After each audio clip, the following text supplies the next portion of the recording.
Welcome back to another video with Coding with Roe. In this quick video, I want to talk about the practice activities. So the best thing you can do is follow along and participate in the course. Throughout the course, I have assignments. Assignments are practice activities for you to put your new skills to work.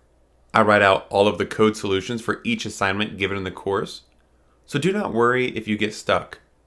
Programming challenges are harder practice assignments that really put your new skills to the test. Again, do not worry, I write out all the code solutions for each programming challenge as well. Assignments and programming challenges are placed throughout the course. Participating and trying to solve the problems yourself before moving on to the solution is the best way to learn.